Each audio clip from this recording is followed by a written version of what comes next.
Welcome everybody to Danish Desire. My name is Arne Nordtorp. I am principal of Torp and I am Honorary Consul General for Denmark in Toronto. A big welcome to and thank you to our panel's members and to all the viewers out there. We are so excited to have all of you here today. We are excited also to learn what Danish architecture and design is doing to combat the green, or doing to deal with the green revolution. What is happening out there, and apart from a greener world, what changes are we going to see? What's going to happen to the economy? What impact does it have on the business side of it? We have a great panel to discuss these issues today, and Melanie Egan, who is Director of Craft and Design at Toronto Harbourfront Centre, will be our moderator. Thank you very much for this, Melanie. We really appreciate it. I will now hand the microphone over to you. Thanks so much, Arne. Welcome, everyone. I'm really excited to be monitoring this panel that will explore the green wave's impact on design for a better future. And as Arne has said, it's been hosted by Arne Torp, it's also a feature of Nordic Bridges at Harbourfront Centre and is part of the DesignTO Festival. We apologize for a last-minute change in the lineup of speakers. Henny Larsen has been awarded first prize in a competition for Opera House on the coast of the Red Sea, and Louis Becker, who was originally scheduled, is actually traveling there at this very moment. But not to worry, we have an absolutely fantastic alternative speaker that will bring the discussion, his expertise and insight. And I will start to introduce to you our panelists. Lina Tangard is a rector at Design School Kolding and professor of psychology in the Department of Communication and Psychology at the University of Aalborg, Denmark. Our next speaker is Daniel Baumann, who's design director and partner at Henning Larsen. Our next speaker is Kasper Holst Petersen. He's a master cabinet maker and principal of PP Møbler, a leading design furniture maker in Denmark with a long history of sustainable practice. Our fourth presenter today is Katja Agathon, principal of Agathon Architects, an award-winning Toronto-based architectural practice focusing on residential and commercial projects. So my first question actually will be for Katja. I want you to talk about your firm's sustainability philosophy, and also as a kind of part B, does your Danish background help or hinder you in your work as an architect in Canada? Oh, thank you so much, both to you and Arne and Melanie for moderating this event, and I'm delighted to partake in the discussion. Together with my partner, Adam Tom, I'm a co-founder of Agathon Company. We are rooted in the Nordic and Canadian architecture tradition with a focus on humanism and simplification, craftsmanship, and sensitivity to locale. In every project, we aim to create like visionary, site-specific, and sensuous architecture that makes a positive contribution to people's lives and to the community as a whole. Like sustainability has always been an integral aspect of our projects. We rely on the power of design to guide a client to build and interact with the environment in a sustainable manner. We take a forward-looking approach using the best technology and knowledge available at the time of the project. And through quality and thoughtful design, we contribute to a sustainable built environment in which projects have long lifespans. Materials are sought and tested in multiple ways, and buildings and their interiors, they're resilient. They have the ability to move at times, meaning it's not bound in fashion, and sustainability is inherent in what we do as architects. And do you see you working in Canada and your Danish background, how those sort of two things work together or don't work together? Do you think that it brings something to the practice? Like I feel that many of the qualities in our architectural practice does stem from my Danish upbringing. I was born into a long family line of textile designers and furniture makers. So like from an early age, I was taught the value of highly considered design. In Denmark, it's understood that livable and high quality surroundings are everyone's birthright. And I think as a good Dane, I believe that as well. I truly believe that architecture, it forms the way that we live together, and that we can create a better sustainable future for all of us through sustainable architecture and design. Like our work is mostly residential, and we're dealing with the clients on a very, I would say, much more intimate and personal level. So it's the aspirations and understanding of what a sustainable design is, and how and what it can be really varies dramatically from client to client. So what is essential for us is that we take great care in creating a sense of space in a home, and a belonging to the landscape is an importance to us. I think that it's our responsibility within our dwellings to create empathy and connectivity between the buildings and the land that a dwelling occupies. If we belong to the land, then we naturally will take care of the land. And I think another Danish aspect of this is that it's important that we take time to design buildings that reflects the very best, and also brings out the best in people that they use our buildings. Well, this leads into a question I have for Casper, because you have a long legacy of sustainability and in the kind of work that you do, and the advocacy and the materials that you use.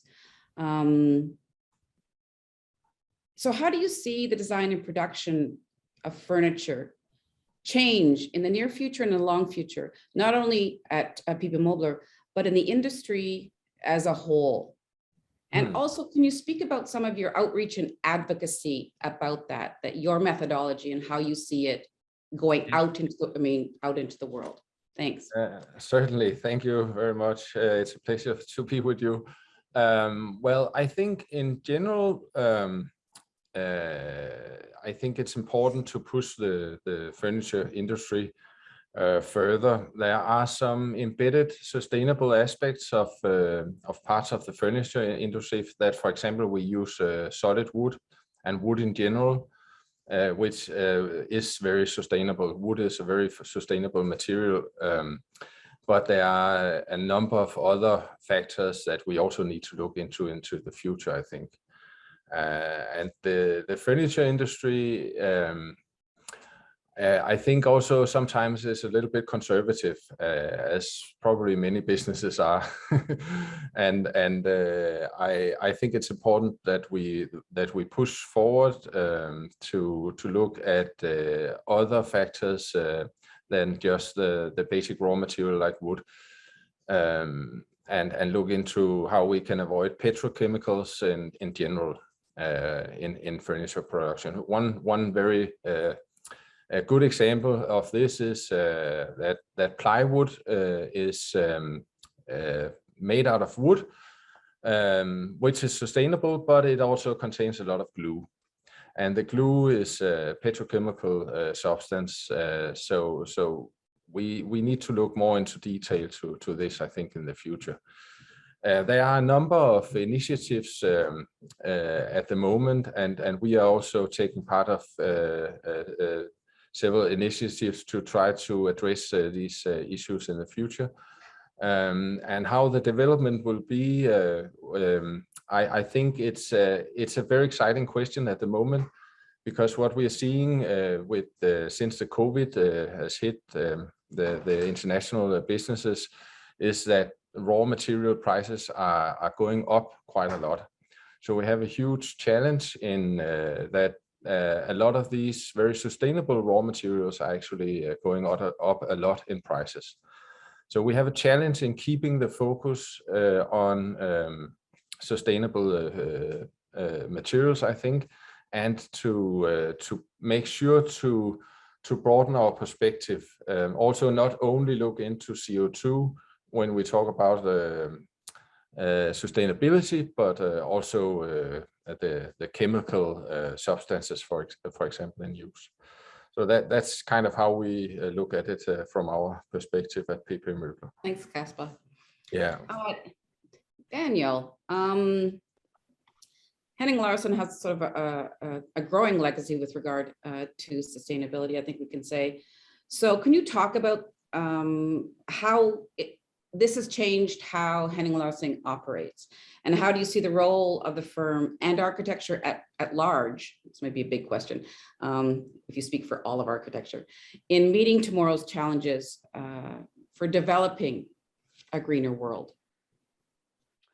Yeah, I mean, I think it's interesting. It's been, for us, it's been really a process at Henning Larsen. I think I joined the firm about 10 years ago, and that's almost at the same time as we launched the collaboration with the Danish Innovation Fund on the Industrial PhD program.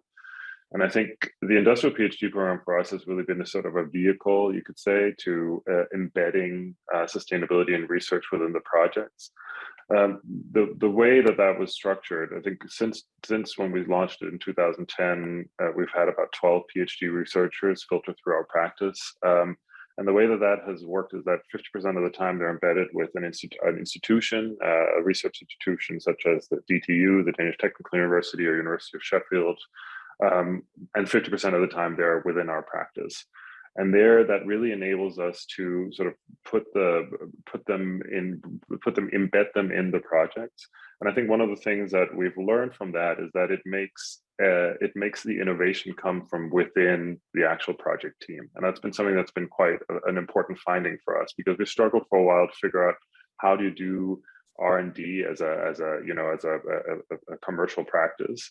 But really, by embedding it within the research, embedding the research within a very real context of working with a client, working within the framework of the very real framework of the demands that a project faces, and that really creates, like, both for the industrial PhDs, a very real context, and it enables us to sort of tap into that in a sense, and that has really been very fruitful for the conversation.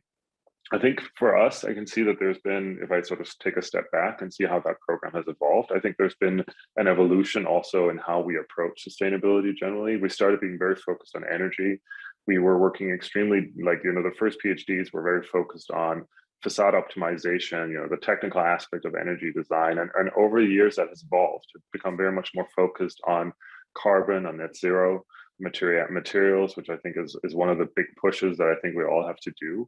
And most recently, I think our latest PhD student, Krista Jens, was working more in the realm of social sustainability and really looking at data and how social spaces and data sort of combine to create a more sustainable architecture. So I think for us, I can see the challenge that I see is that we're working within the commercial field. We're playing with someone else's money, basically. And I think what's interesting about that is that, by really working very closely with the designers, with people who have really strong knowledge about this, I think that is where we see some really strong potential of developing innovation. My next question is for Lena. As leader of one of the most progressive design schools in Europe, how do you set the agenda to prepare the next generation to be responsible global citizens, giving them the tools?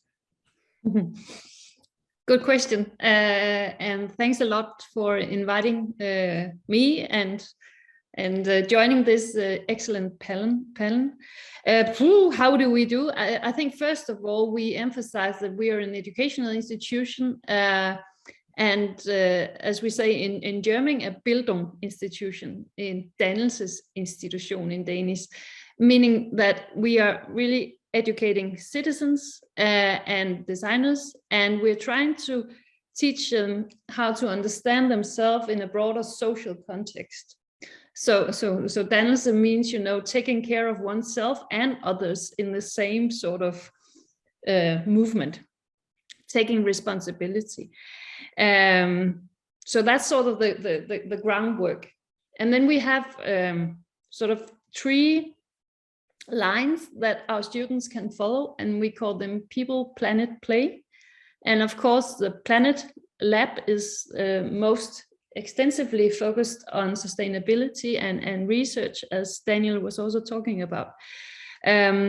But basically, it means that we're trying to combine the basic disciplines within design, industrial design, communication design, fashion, textiles, with this emphasis on people and planet and play. And I think it connects to sort of what has also been underlined now, that we have this rich Scandinavian, Danish, Canadian design tradition, where the playful, the experimental, the local sensitivity is important. The human-centric design is important.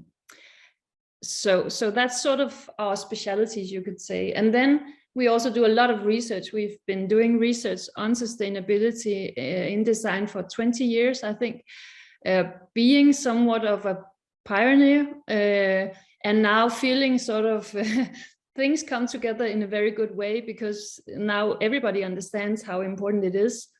So we have a lot of research going on.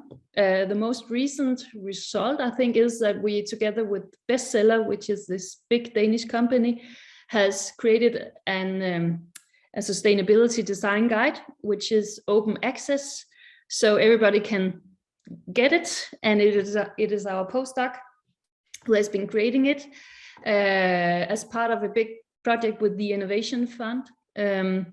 As Arne said, in our preparation, I think it is really important to underline, as Daniel is also doing now, that we can only reach far if we combine resources from state fundings and companies, and we can really do, I think, deep innovation if we manage to really work together on this very important topic. So I think that's basically what we do. And then, of course, a lot of other things as well, because, as you also said, Kasper, it's quite complicated. So we find out new things all the time. For example, right now, just shortly, we're experimenting with bacteria and how we can use them in coloring textiles. But right now we're beginning to find out that it is not so easy as we thought it would be. So that's also, what you get into when you do research, that hopes are failing sometimes, but then we discover other things. I think, Lena, that is a really strong point. This notion of partnerships has, in my experience, also been super important. Like the initial partnership that we formed with the Danish Innovation Fund to fund the PhD program was like initial steps. But I think also, as we said, that has progressed. That has led us to invest more and more money into that program, to the point where we're at this point, funding about $2 million a year into the industrial PhD program, the research that happens. But I think the next step for us has been to really try to form partnership with private clients, to really fund very specific endeavors that we can see that, there is a potential of developing and exploring a particular field. As an example, we're doing this project at the moment with PFA, which is a Danish pension fund, to develop a very specific facade design for one of their buildings. And that is being partially funded through one of the innovation funds that really tries to emphasize on green facades. But finding a partner that has an interest, it's in their interest to do this project. It is our interest to get the knowledge and to partner with a third party that is able to fund it. That has been like a sort of a learning curve for us. I think that has been super, super helpful. Yeah, exactly.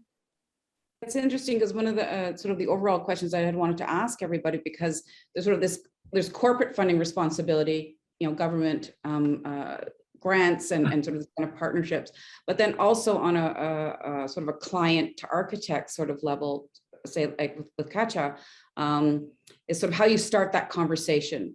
And even what Kasper was saying with regard to materials are more expensive.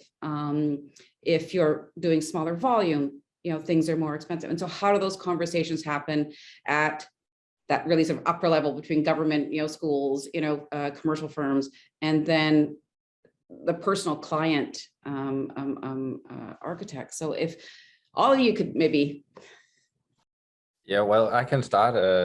Well, at the moment, it's exciting to see, but demand for furniture in general is quite strong. And one other thing that I would like to mention in this regard is quality. Of course, quality is extremely important in sustainability, and people are more and more aware of quality, I think, and they are willing to pay what it's worth. So we'll see. It's just, you know, the natural materials, the raw materials that we need to create a sustainable future. They are not in abundant numbers, you know. So there's a limit to the resource. We can have a sustainable resource with the forest continuously giving us raw material, but only at a certain pace. And if people are willing to invest what it takes to make decent quality projects and products in this sustainable way is interesting. But I think at the moment it's quite clear that the direction is going in the way that people actually want to invest more in sustainable solutions. Can you talk a little bit about this as well, Katja, how you have these conversations with clients? Yeah, it's a difficult topic in the sense that it affects cost. It's always an aspect of, oh, this is if you're wanting to engage an envelope specialist, for example, there's a fee, of course, associated to that. And then when you're working on a very small project, the funds tends to want to go to building the building, not so much going and seeking innovation.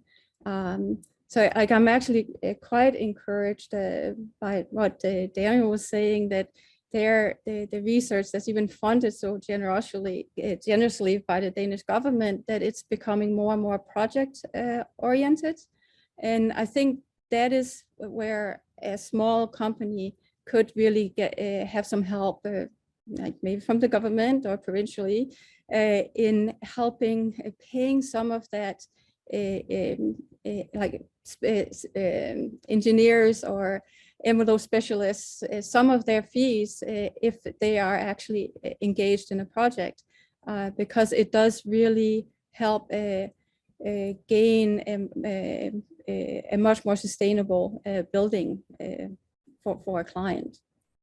And Daniel, sort of, where does that conversation with regard to sustainability? I mean, it's considered a pillar at Henn & Larsen. So, as you approach a new project, is that right at the head start of the conversation that you're having, or is it just something, as you say, part of this process? So, and how does that happen? I mean, very much. I would say that it's really on the basis. We try to really emphasize an initial analysis of data collection phase in every project. And of course, every project is different, right? So it's also, since our projects are very much tailored to these very specific site conditions, project conditions, and economic conditions that a client might have, the focus can be different. But we try to really push that into the basis of every conversation. And luckily, for many projects, the client at this point also comes with a certain ambition. And oftentimes the real challenge comes, you know, in the actual realization of the project period, especially at the moment where, you know, we're in a market that escalates incredibly, right? We're under tremendous strains in our construction budgets at the moment to try to keep our ambitions high. But I think what we really try to do is at the early stages, we emphasize a lot, especially on the urban projects. We have a lot of conversations about microclimate. We now have a team that, you know, works very intensely with microclimate in our studio and tries to really look at those aspects in our design. We will bounce forth and back between those folks. Here in New York, we don't have those resources, so we use the Copenhagen team for that. But we really try to emphasize it in early design stages at all, and especially this testing as you go through. So you develop options, you get feedback, you sort of go back and develop your design. And what we're seeing is that the client is very responsive to things that are backed up by data. I think as designers, we sometimes default to aesthetics as a way of arguing. And my personal experience has been when we can argue with something else than aesthetics, It's somehow it is sort of a shortcut to the engineer's world, which I'm not very familiar with, but it's nice to have something to back you up, and then you can say, and by the way, it does all these things as well, which is usually a good point to start. Thanks. Lena, Kolding has a very close relationship with corporate Denmark to ensure your students are sort of prepared to go into the job market. What role does sustainable design play in your discussions with corporate Denmark? Who influences, who inspires, like how does that conversation happen? How does that work? What is the process? I would say that within recent years, this conversation has become more intense. 5 years ago, it wasn't that, a hot topic. There was other things that was of concern, but we can see now that it is sort of a condition for everybody to take care of these questions. So we experience a huge interest from companies. I think what is really important for designers, that, as Daniel says, that it's a young research discipline and a young discipline in itself, sort of as an independent discipline. So trying to also use, the arguments from research is important, I think, because there's so many good things to say about aesthetics, and there's also a value in it. So that's one of the conversations that I am trying to encourage, that we dare to say something about the value, also in the language that engineers speak. I think that's very, very important for the future of design. And then our experience is that the partnerships with companies are best when they are long lasting, as other kinds of partnership, I guess. But you have to get to know each other, because then you can do a lot more together, and things open up. And it is really based on trust. And as a school, we can offer certain things. I think our students, for example, they can do sometimes small things, trying things out and see if we are to scale up things. So that's of huge value for companies to have students working with them. Also, sometimes our teachers go out to the companies and do some teaching out there, because some of them, have the newest insights in specific areas that they can offer. So really close and long-lasting and trust-based partnerships, that's the key, as I see it. And then we have, the current Danish government has really decided to spend a lot of money on sustainability research. So we are now part of, I think, 5 big projects on sustainability and design, which is directly funded from the state, and with the big design companies joining us. So that's just awesome. Can you talk about any of those projects specifically? Are they ongoing? Or the one is the one with the bestseller, and actually also Shell, the oil company, where we are together with the Technological Institute in Denmark, and also Aalborg University and Aarhus University. We are experimenting with new materials and new ways of reusing textiles. And then we have the bacteria pigment project, and then we have a huge new project coming up in collaboration with actually Roskilde University, and also Aalborg University, and our sister in Copenhagen, the Royal Academy. And we're going to experiment with it's in the hospital sector with the uniforms. They are a big buyer, so they can really drive transformation. If the hospitals begin to buy more sustainable materials, then it can really change the industry. And then we have with Echo, the shoe company, and that's a long-lasting partnership. But this last year, 21, we did a 6-week course for our students, and because of Corona, we had to use a lot of new technology. So we used VR and everything, and it had a specific focus this year or last year on sustainability. And I think actually there are 3 prototypes of shoes now coming. You know, yeah, it's still prototyping, but it's a big thing for our students that they can see, you know, some of their ideas really being potential products. So I think our main focus within sustainability is within textile, but that's also where we are very strong, and then shoe. And then we see the public sector coming in and really, you know, also being pressed to buy in another way. So they come to us and say, well, help us. And sort of your comment about sort of in the last 5 years, it's kind of ramped up with regard to sort of government agendas, even like corporate agendas. And so I'm going to go back to Kasper. Since this has kind of been a sort of philosophy that your company's been built on for years and years and years, do you see anything within the last 5 years in your company that has ramped up or changed, or are you doing something different? Are you taking advantage maybe of this,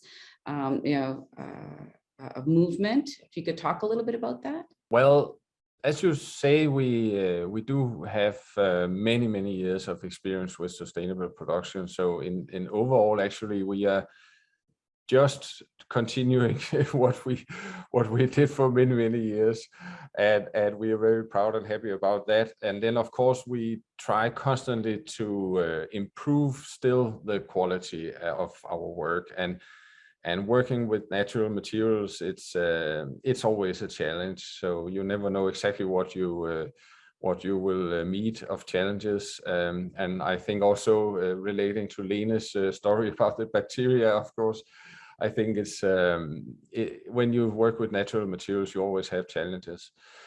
So we try to improve our quality constantly, and the longevity, hopefully, of our products. That's certainly something that we had for many years the focus on, but I can say within the past 5 years, maybe increased focus on this.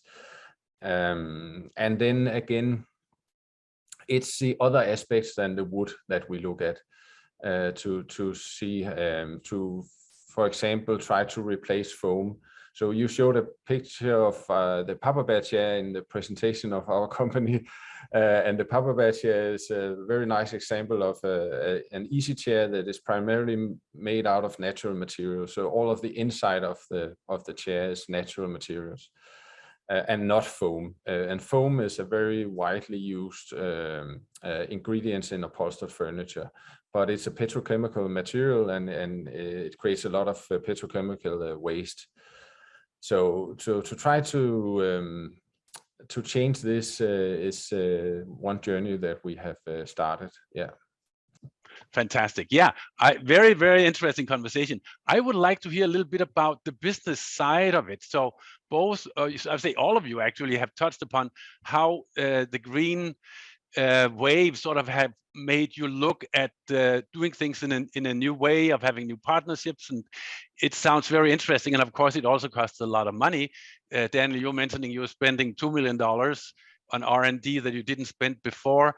And I know also from Kasper's point of view, you were mentioning, Kasper, that people are starting more and more to appreciate good quality and are prepared to pay for it.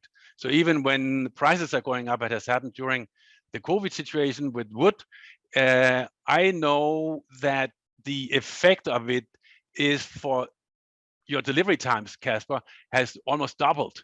So, and people are still buying. So it is really positive. I would like to hear from all of you, how do you find this green revolution influencing your business? Is your business becoming healthier? Is it giving you a competitive advantage because you are out there faster than your competition? And how important is it that you're living in a small, cozy little Denmark where the state is happy to support financially some of these initiatives? I'd really like to hear your opinion about that. Should I start Oh, yeah. again then? Maybe. Well, I think for us, the public funding is not so important. I guess it's more in the architectural business that the public funding is more important, and it's probably also related to that the research is more heavy, that you really have to dig deep into that. Yeah, it's actually funny enough never been a very big factor in the furniture industry, sustainability, and I actually think it still isn't the most important factor. So emphasizing sustainability as much as we do is really an idealistic fight. It's something that we do from idealism, and it is a challenge for the business. And yeah, we are not so much involved with public funding, so for us that doesn't make a big difference. We are looking at rising cost on material and a growing demand that is very, very difficult to handle, both of these two factors growing at the same time as it does now. So yeah, it's a funny time, Arne, for sure, and very interesting time. I never experienced anything like it now, but where it goes, it's very difficult to say. I would say to you, Kasper, so I work with a number of different suppliers of furniture. FDB, which is many of you don't know, it's a Danish company. Their ambition is they want to become the most sustainable furniture company in Denmark. It's a big ambition, and I know Fritz Hansen is also very much looking at sustainable solutions. So that's a positive thing. I would like to hear from you, Daniel. How has this impacted your business in a positive sense? Is it helping you to win projects? Yeah, for sure. I mean, I think so. I'm based in New York, right? So I'm not in cozy little Denmark, but it has definitely shaped the way that we profile ourselves and the way that we get new projects. I think it's something that, that has given us a competitive advantage. The fact that we have this knowledge and we also have an established way of working with things. I think it is becoming it has become later to the US. I think Canada is a little bit ahead on some of these things, also in terms of policy, but it has definitely come later to the US, some of these policy changes that really set a high bar. And so far, my experience has been over here that, the commercial, the private clients that we're working with, for them, it has really been more of a push. We really are trying to push them in a much greener direction, but they are interested in having access to the knowledge.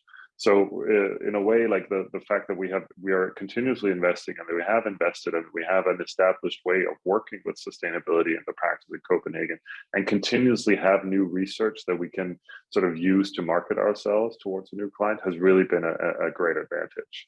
And the way that we are able to tailor it is that the client is not necessarily always interested in utilizing us in that capacity, but they want to know that you're able to give them, like, advise them in that sense, right? And being able to build on that as a basis has really been fundamental for us, especially for growing our business in Canada and the US. Thank you, Daniel. Daniel, what doing a more sustainable solution, does that add to cost? Is it significantly more expensive than the way you traditionally have worked? I think that's a difficult question to answer. I think it depends on what kind of sustainability you're talking about, right? Like, I mean, I think if you're working with an owner operator, which, for instance, if you're designing take it the Etobicoke Civic Center for starter, as an example, here you're designing for a client, and the client has an interest in managing the long-term operational costs of their building. And so for Etobicoke, the project started out as having a focus, much on the environmental and the microclimate, creating an active ground plane. From there on, the city and the client had really high ambitions for, actually for the energy sides of things. So we actually managed to get that project on to Tier 4, which is a near net zero in terms of operational energy for the long term. And that was not necessarily a very heavy lift to upgrade the building for that. But it is an investment that the client needs to do upfront. And if you are working with a spec investor, like if there's a spec office building somewhere and they're not going to operate the building, it's a very basic problem, right? They're going to try to do the minimum investment up front and wait for it like to just, you know, sell itself out later. So it's a much heavier lift. Actually, and there's an interesting a sort of comment in the chat that could be framed around a question as well, is that this individual says it is significant that some Danish furniture companies have maintained employment for craftsmen and women in their own country rather than sending all of the process offshore. And this is also a sort of a sustainable component.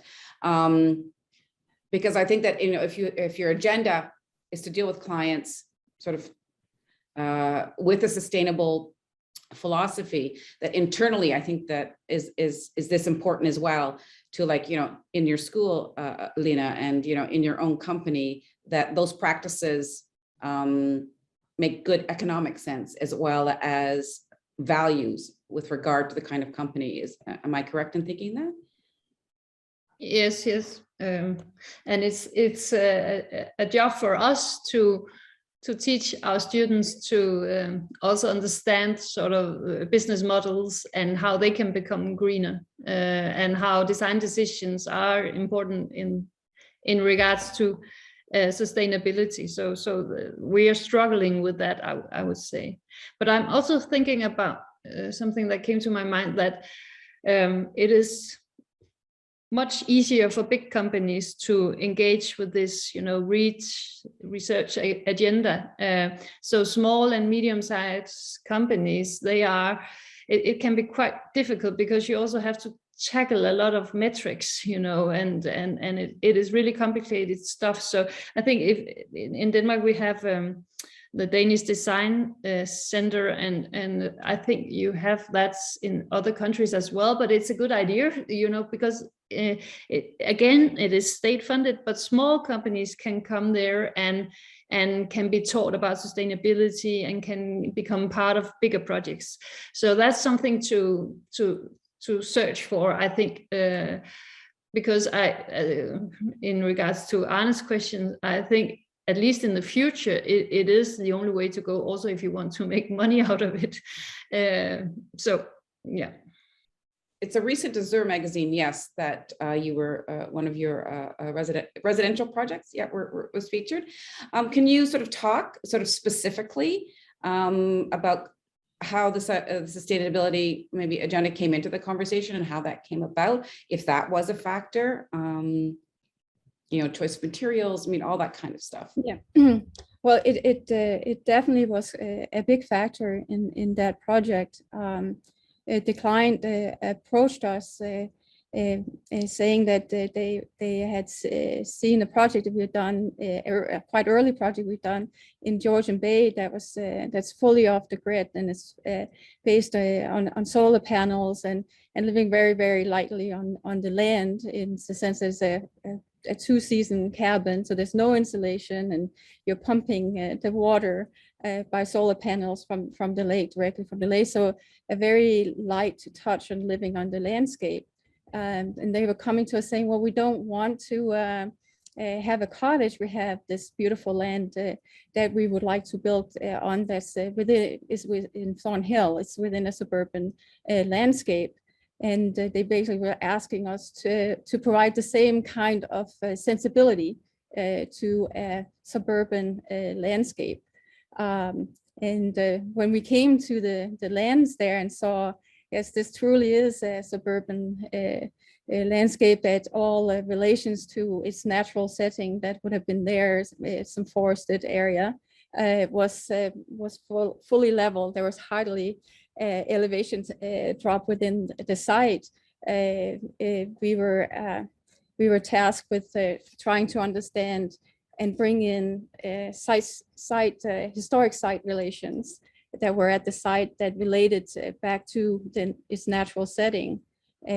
So the forest, bringing in or capitalizing on the large trees that were there to enhance the sense of being in nature was very important. And and creating different elevation changes within the building. So it more felt like a forest walk within the building that you then kind of spilled into the landscape, and there were more terracing that happened within the landscape outside became important. But they also wanted to be have a high efficient home and the possibility of being off-grid. And so there was there's extensive solar panels that are being used, and there's also a geothermal is also cooling and heating the building. There's green roofs. There's what I mentioned earlier, that wouldn't it be nice for architects of our scales to always have access to an envelope specialist. We were able to engage an envelope specialist on that job, and so there was on so many different levels. I think sustainability was brought in to that project. Yeah. Great, thanks, Katja. And actually, Daniel, your most recent project in San Francisco, has that occasioned conversations and yeah, I mean, actually, to use a local example, I think a really interesting project that we've been engaged with in Toronto actually was the DesignTO framework plan. And I think what was the really interesting aspect of that project to me was the community engagement part of that. It's a very large, it's 514 acres, the DesignTO, the old DesignTO airport. And to me, the sustainability conversations that we had in those community engagement groups, it was during COVID, so it was all digital, but that really enabled a very large outreach. And it actually also enabled, and because the client was very focused on it, you know, a really engaging conversation with the local community on sustainability goals. And both in terms of, you know, pedestrianization, you know, how do you increase connectivity? How do you get that shift from car-driven local community to a more multimodal bike pedestrianized community in terms of an urban development, but also in terms of long-term goals. I mean, this client is here to develop this over the next 60, 70 years. And obviously they have a big interest in saving on the long term, which thinking sustainably, of course, does. So thinking about like, how do we incorporate wetlands into, you know, the mitigating urban runoff? How do we ensure that, you know, maybe as part of that, we can solve some of those issues that are happening locally with flooding as part of seasonal rainstorms and stuff like that. But what was really engaging to me in that conversation is that, you know, it seems to me that everyone wants to do this, also in the broader public, but that everyone is looking for a way in to talk about it and to engage with it. And I'm just very excited that policy, in that sense, from the cities, from the different stakeholders' perspective, is also following up and is really trying to help us create a framework for embedding it. do you see this growing? Do you see this evolving? Can you give me a sense of what do you see in sort of 10 years? I mean, Daniel, you were saying that, you know, it's very exciting to have these community sort of conversations. So I'm asking you to predict the future a little bit. So how do you see, you know, that corporate leadership, you know, personal leadership, client, architect, that kind of working together? Where is it going to be even just in 10 years? Wow, it's a big ask to predict the future. But I mean, I could say that I have high hopes that you know, from the policy side, that demands are going to keep that we'll keep pushing that in that sense, because I think it's really the only thing that will push the commercial side and the commercial investors to pursue this further. I think the whole aspect of this is that I do think that if we continue as we have done so far, and it has been significant investments have increased year by year, that we're going to be in a much better place. But I do really hope that policy is going to continue to evolve and be a very sort of a purveyor or a pusher to that agenda in the same way as it has been. Because I really think that you know, within the market that we're in, playing with other people's money, we really need that. The investors really need that. What do you say? Motivation.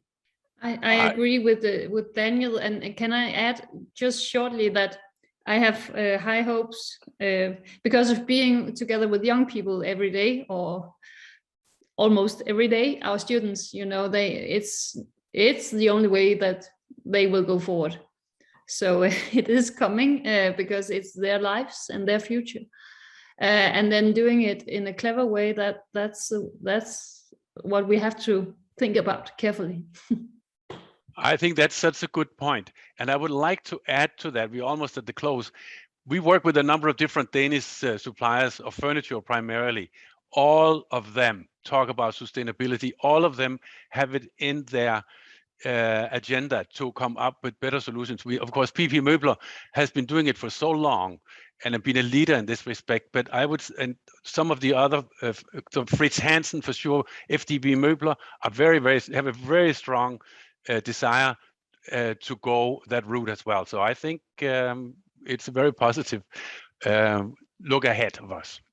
I'm positive as well. I mean, just looking at the demand for quality and the interest also, as Daniel was talking about, we see the same flourishing interest. So I'm definitely the concern. I have a couple of concerns. Of course, I always have concerns of populist kind of approaches where you actually only talk about it and don't do something real about it. And then I also have concerns of the supply of the raw material, how that. So I think if one thing that I will hope for is more focus on forestry, for example. Let's plant more trees. It's very important that we plant all the trees we can plant because we need them in the future. Thank you so much. Thank you so much to everybody. Katja, Daniel, Lena, Kasper adding to the conversation, which I think can just continue. And I really like that sense that wanting this to be an embedded idea, not just the hot topic of the second. I wanted to thank Arne for once again, doing this. It's fantastic. Building on what you presented last year was really fantastic. And perhaps next year, who knows, maybe in person. Oh gosh, wouldn't that be exciting? And to thank DesignTO and to thank Nordic Bridges and to thank all of you who tuned in to listen to our fantastic speakers. So thank you very much. Enjoy the rest of your day.